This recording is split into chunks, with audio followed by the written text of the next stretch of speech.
Bismillahirrahmanirrahim. Assalamualaikum warahmatullahi wabarakatuh. Salam sejahtera untuk kita semua. Perkenalkan, nama saya Dr. Oktir Nebi, SHMH. Saya adalah salah satu dosen di STA Nusantara Sakti Sungai Penuh pada program studi administrasi perkantoran. Saya bergabung menjadi dosen di STA Nusantara Sakti Sungai Penuh sejak pada tahun 2017. Saat ini saya dipercaya mengampu mata kuliah Sistem Hukum Indonesia. Mata kuliah ini merupakan bidang ilmu kajian, yaitu kajian ilmu hukum. Selain itu, saya juga mengampu mata kuliah Hukum Administrasi Negara dan Kewarganegaraan. Pada kesempatan kali ini, saya akan menjelaskan atau mendeskripsikan salah satu mata kuliah yang saya ampu, yaitu Sistem Hukum Indonesia. Adapun tujuan pemaparan ini adalah sebagai bukti kinerja pengajaran pada Tridharma Perguruan Tinggi. Sebelum saya mendeskripsikan mata kuliah ini, saya menggunakan teknik dalam pengajaran mata kuliah Sistem Hukum Indonesia, yaitu teknik delivery, teknik interaction, dan asesmen. Di mana teknik ini saya gunakan sebagai acuan di dalam pengajaran serta penilaian terhadap mahasiswa. Saya akan menjelaskan cakupan mata kuliah Sistem Hukum Indonesia. Mata kuliah ini memiliki beban ajar sebanyak 3 SKS, yang merupakan mata kuliah wajib yang harus dipenuhi oleh mahasiswa. Capaian mata kuliah ini diharapkan setelah mempelajari mata kuliah ini, mahasiswa mampu menganalisis dan mengelola data secara teoritis dan faktual, serta merekonstruksinya untuk keperluan pembahasan materi-materi perkuliahan. Serta mahasiswa diharapkan mampu memecahkan masalah dengan mencari informasi isu terkini secara cepat dan tepat, serta mengolahnya untuk keperluan keperkuliahan. Untuk bahan kajian mata kuliah Sistem Hukum Indonesia diantaranya sistem hukum, sumber hukum, perkembangan sistem hukum di Indonesia, pokok-pokok hukum pidana, pokok-pokok hukum perdata, pokok-pokok hukum administrasi negara, pokok-pokok hukum tata negara, pokok-pokok hukum kekayaan intelektual, pokok-pokok hukum lingkungan, pokok-pokok hukum internasional, pokok-pokok hukum ketenaga kerjaan, pokok-pokok hukum adat, dan teori negara hukum modern. Itulah diantaranya bahan kajian pada mata kuliah Sistem Hukum Indonesia. Selanjutnya, saya akan menjelaskan teknik yang saya gunakan di dalam mengajar mata kuliah Sistem Hukum Indonesia. Teknik yang pertama yaitu teknik delivery, dengan cara yang saya gunakan dalam menyampaikan materi kepada mahasiswa menggunakan bahan ajar dari buku dan modul yang sudah saya susun sesuai dengan rencana pembelajaran semester pada mata kuliah Sistem Hukum Indonesia ini. Dalam pembelajaran ini, saya membuat materi yang berupa PowerPoint. Materi yang saya sampaikan kepada mahasiswa, selain itu juga memberikan tugas kepada mahasiswa untuk penilaian dan mengukur kemampuan mahasiswa di dalam memahami capaian pembelajaran. Berikutnya, teknik yang kedua yaitu menggunakan teknik interaction. Bagaimana saya bisa berinteraksi kepada mahasiswa di dalam perkuliahan. Saya juga menghimbau kepada mahasiswa untuk berperan aktif dan berpartisipasi di dalam proses pembelajaran. Seperti yang menyampaikan pertanyaan dari materi yang disampaikan gunanya agar proses pembelajaran berjalan dengan baik. Selanjutnya, dengan teknik asesmen. Pada teknik ini memfokuskan bagaimana cara menilai mahasiswa, dan pada awal perkuliahan saya selalu menjelaskan tata tertib mata kuliah yang mana nantinya diketahui oleh mahasiswa dan kita sepakati bersama.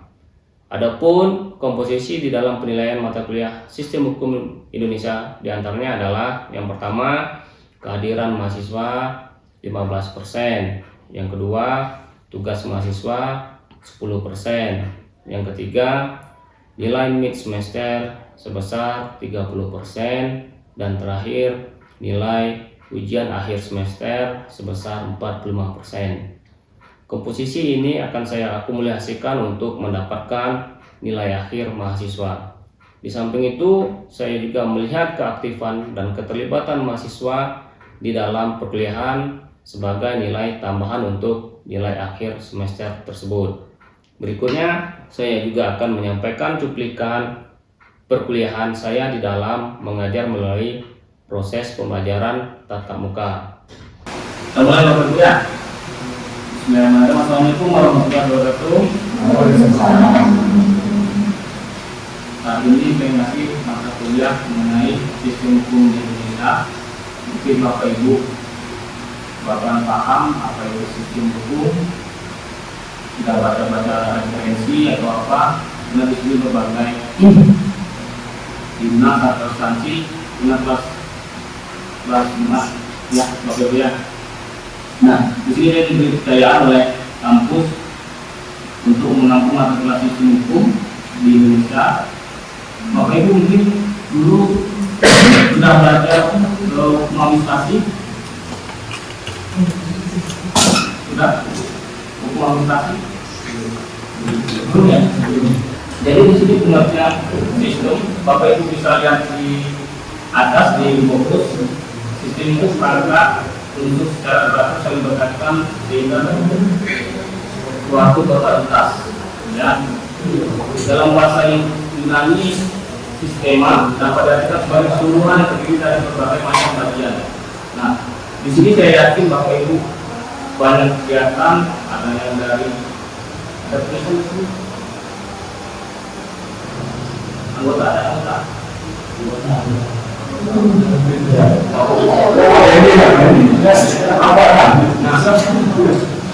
Kalau menurut aku dan Saliman, sistem adalah suatu kesatuan bagian-bagian yang saling berinteraksi, saling berkaitan Bapak Ibu. Dia tidak akan pernah berkontradiktif atau berbeda pendapat, tapi ya namanya di Indonesia Bapak Ibu sudah tahu, sudah mungkin sudah paham, aturan itu pasti dari undang-undang sampai ke peraturan perundang-undang saling bertentangan. Contohnya apa? Undang-undang dasar, misalkan kita paling A, tapi ternyata masih banyak hak warga masyarakat yang terpenuhi, ya kan? Bapak Ibu sudah bisa lihat di sini masih ada anak-anak ada belajar undang-undang dasar nomor 45, anak-anak telantar wajib dipelihara oleh negara. Ya Bapak Ibu yang sudah dengar ya, saya yakin itu pasti sudah dengar semua. Nah, sistem menurut sudah itu di sini ada 4 bagian Bapak Ibu, susunan atau tatanan yang teratur, yaitu hierarki peraturan perundang-undangan. Yang ketiga Bapak Ibu, undang-undang kan, ya kan? Undang-undang 45 yang sudah berapa kali amandemen berubah-ubah. Yang kedua terdiri dari bagian-bagian berkaitan satu sama lain, bagian yang berkait. Nah, dia saling berkaitan Bapak Ibu sistemnya, tidak akan terpisah dan tidak akan bercerai-berai. Namanya peraturan yang saya bilang tadi, dari undang-undang sampai peraturan terendah, yaitu peraturan apa yang terendah Bapak Ibu? Peraturan desa terendah ya, paling rendah lagi rendah. WRT Bapak Ibu, semuanya ada peraturan semua. Dan menurut saya itu yang kita tersusun menurut suatu rencana atau pola. Nah, nanti saya uraikan di sini mengenai sistem ini menurut Presiden Bapak Ibu adanya substansi, struktur dan budaya hukum. Nah, budaya hukum itu adalah legal kultur, sikap dan nilai-nilai terkait dengan tingkah laku bersama yang berhubungan hukum dalam lembaga-lembaganya. Nah, di sini Bapak Ibu, kalau Bapak Ibu sudah mendengar KUHP nasional, sudah pernah dengar KUHP nasional? Belum ya? Sekarang sudah mau beratur Bapak Ibu KUHP nasional. Sosialisasinya sudah 3 tahun yang berlalu, 2023, 2024, Januari 1 Januari 2026 berlaku KUHP nasional. Nah, di situ termasuk di pasal 2 Ini nggak saya tulis di pasal 2 ada tentang budaya atau hukum adat. Nah, selama ini hukum adat kan hanya tersirat di masyarakat Eropa, tidak berlaku di KUHP.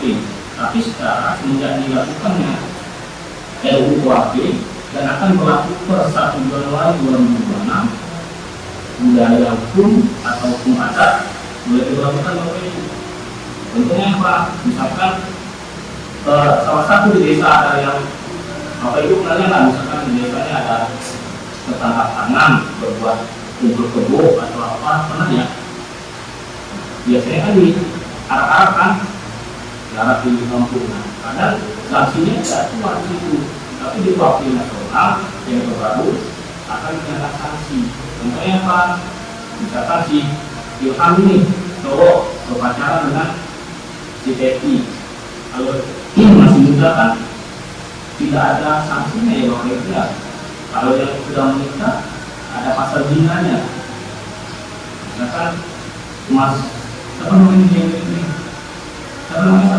Budi, Pak Budi ya. Kata Pak Budi sudah nikah, mulai hubungan lagi dengan yang masih gadis, bisa kena sanksi nggak Bapak Ibu? Kira-kira bisa ya, karena salah satunya ada ikatan pernikahan. Tapi kalau muda-mudi bisa kan kena sanksi nggak? Nggak ada aturannya. Nah, tapi di KUHP nasional nanti tidak berlaku Bapak Ibu yang masih muda-muda, yang masih muda-muda yang coba-coba untuk menerapkan atau janji-janji manis. Adik saya nanti saya misalkanlah ini ya, emas bertanggung jawab. Nggak bisa Bapak Ibu. Ada pasal yang diberatan di KUHP nasional, PHP namanya. Ya, ini serius sekali namanya. Nah, di struktur ini nanti Bapak Ibu ya sistemnya ada sistem, kita di sini ada sistem peradilan umum, peradilan niaga, termasuk tadi yang bisa Bapak Ibu lihat tata usaha negara. Nah, kita kan biasanya hanya identiknya hanya peradilan umum. Ya, peradilan umum itu apa? Tindak pidana umum yang berkaitan dengan pasal-pasal KUHP nasional masuknya di peradilan umum. Nah, kan yang di peradilan tata usaha negara itu pelanggaran-pelanggaran misalkan ada ASN yang diberhentikan tidak terima atau membatalkan sertifikat semua di tata usaha negara. Tata usaha negara itu dia kebijakannya adalah tentang luar-luar Bapak Ibu, kebijakan kepala daerah, gadis, dan bagian-bagian bawahnya. Nah, di sini pernah terjadi dulu pada saat pemilihan kepala daerah Bapak Ibu, yaitu pada saat pemilihan kades, yang pernah tentang kades menjadi tinggi yang konflik tidak dilantik oleh Pak Bupati sebelumnya, Pak Gubernur. Akhirnya kami lakukan gugatan di PT UN, alhamdulillah. Tapi memang peradilan tata usaha negara itu putusannya ibaratnya tidak kuat Bapak Ibu, mandur, karena tidak ada kekuatan hukum, tidak bisa eksekusinya tidak bisa. Maka sampai sekarang sampai Pak mantan bupati habis dia tidak dilantik. Jadi peradilan tata usaha negara itu hanya memegang putusan secara kertas.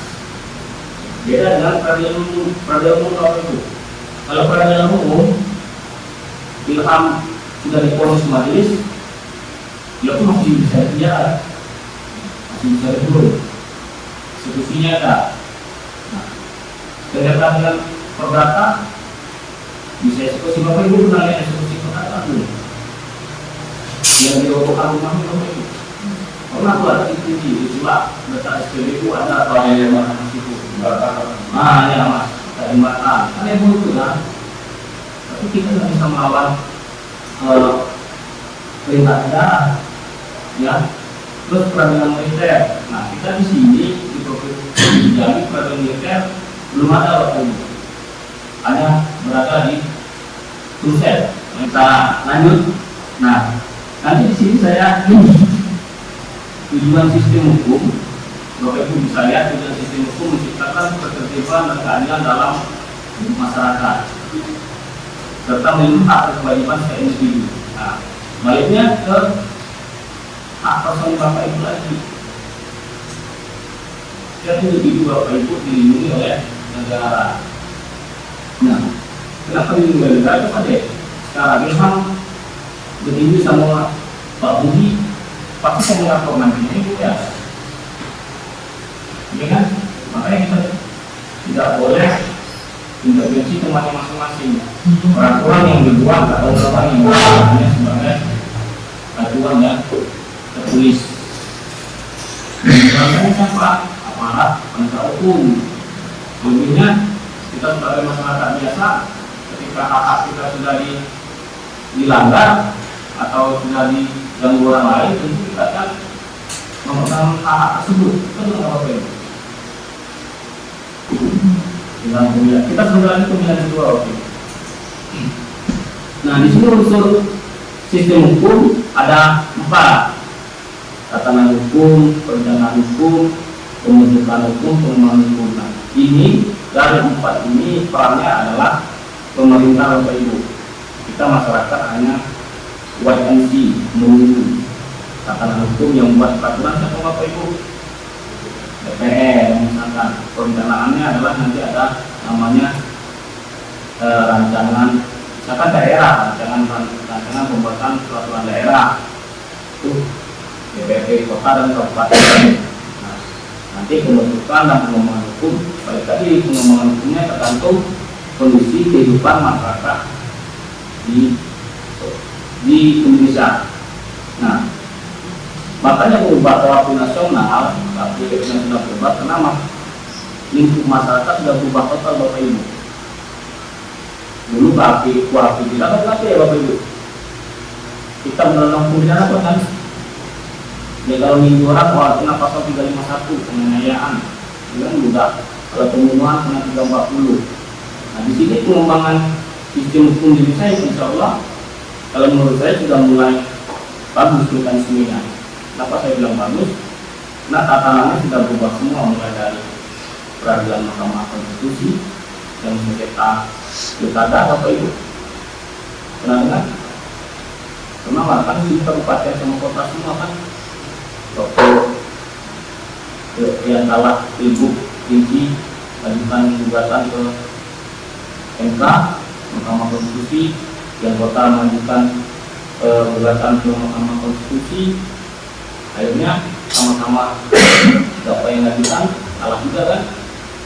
Nah itu peradilan Mahkamah Konstitusi Bapak Ibu. Kita di Indonesia terlalu banyak peradilan yang Bapak Ibu. Ada selain Mahkamah Konstitusi ada lagi nggak? Saya tanya dulu. Mahkamah Agung satu. Ada lagi selain itu?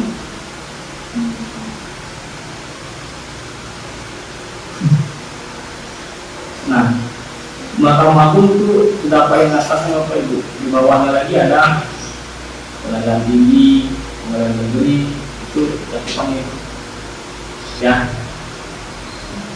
Nah, ini saya bilang undang-undang kebiasaan kasta yang dibilang Pak Budi tadi yang misalkan adalah DPR. Nah, kebiasaan dapat diartikan sebagai suatu perbuatan yang dilakukan secara berulang-ulang berdasarkan jumlah waktu yang tetap, lazim dan normal. Kebiasaan dapat menjadi sumber hukum menurut sistem hukum Indonesia. Itu kebiasaan Bapak Ibu. Makanya KUHP nasional dia mengikuti kebiasaan orang ada. Nah, sekarang pun di peradilan agama Bapak Ibu, ketika kita mengajukan sengketa di peradilan agama, kena rata-rata di sini semua ya, dia harus mendapat izin dulu dari lembaga adat desa masing-masing, baru bisa mengajukan ke peradilan agama. Mereka sudah MOU Bapak Ibu. Nah, yang seharusnya yang bisa menyelesaikan permasalahan di tingkat bawah adalah lembaga adat. Selanjutnya, di sini jurisprudensi Bapak Ibu. Jurisprudensi itu peraturan hukum yang sebelumnya, peraturan pengadilan hakim terdahulu masih bisa kita pakai kalau Bapak Ibu tahu. Nah, di sini bukunya tentang jurisprudensi pun ada Bapak Ibu, sudah diperjualbelikan dari tahun 1946, dari tahun 19 sekian sudah ada semua jurisprudensinya. Jurisprudensi terbentuk akibat undang-undang yang kurang jelas dan menyebabkan hakim kesulitan dalam membuat keputusan. Ada hakim, namanya hakim, dia harus bisa bisa menemukan hukum yang baru, tidak harus mengikuti jurisprudensi tersebut Bapak Ibu. Di sini ada yang pernah bersengketa di pengadilan negeri belum?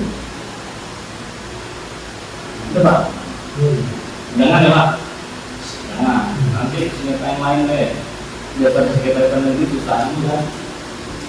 Nah, Bapak Ibu kalau ingin memahami jurisprudensi, pelajari putusan hakim yang terdahulu. Misalkan putusan hakim yang tahun 2023 mau Bapak Ibu pelajari, tinggal download di SIPP Pengadilan Negeri. Semuanya online, itu bisa Bapak Ibu pelajari. Mau perdata, mau pidana silakan. Nah, di sini itu saya bilang tadi komponen dalam sistem hukum Indonesia. Kita sebenarnya masih menganut sistem dari Belanda.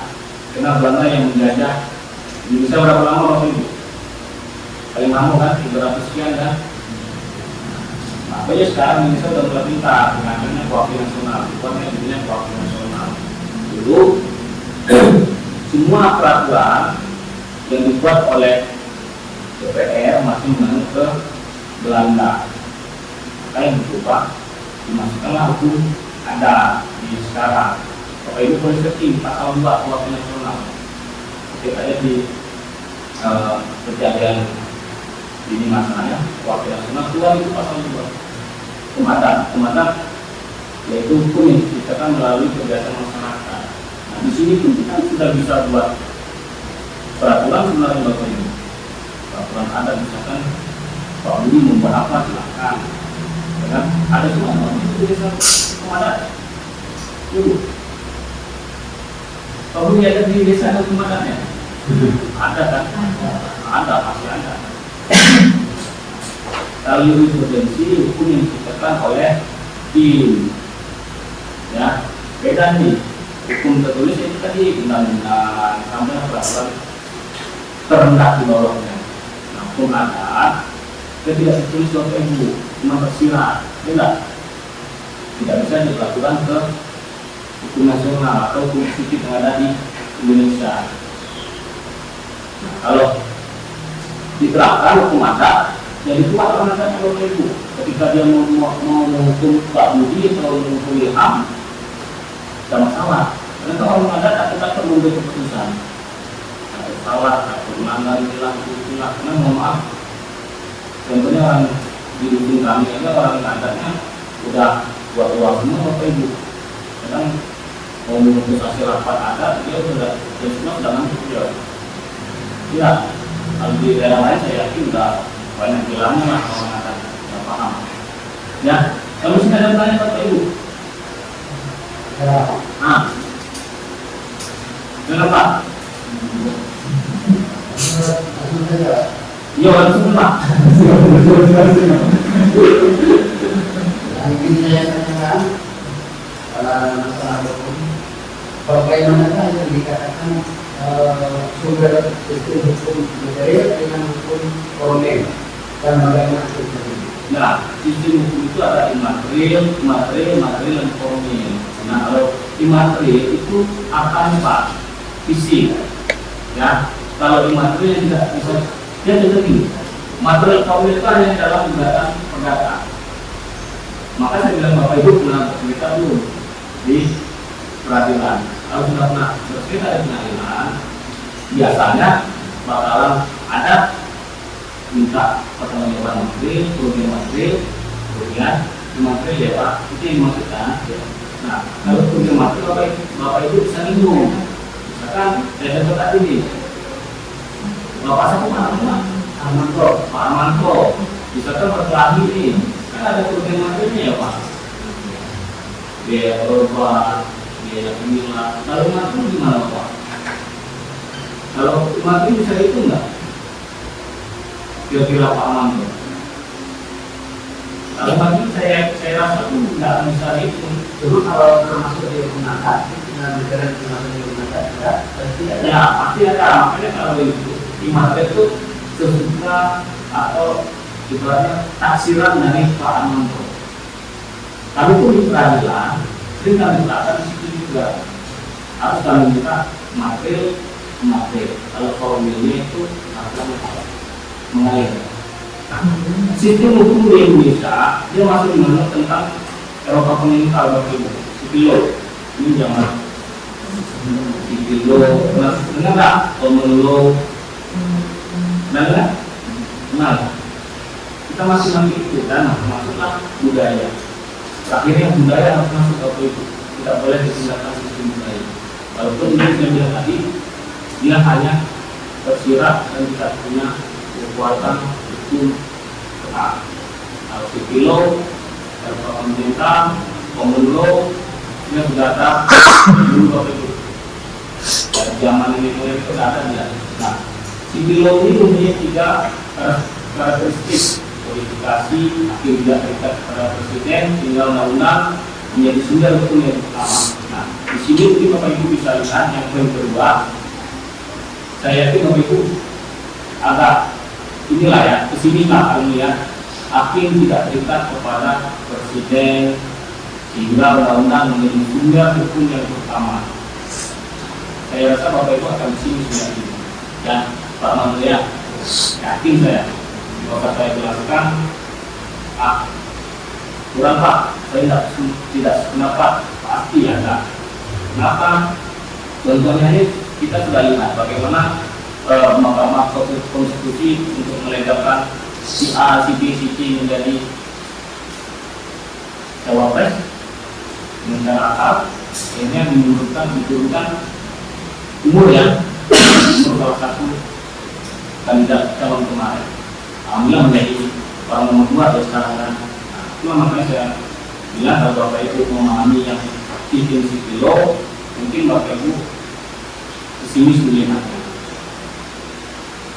undang-undang menjadi sumber hukum yang pertama. Atau itu hukum dibalik juga. Kira Pak, aman kok. Ababu ya. Ada istilah, ada uang.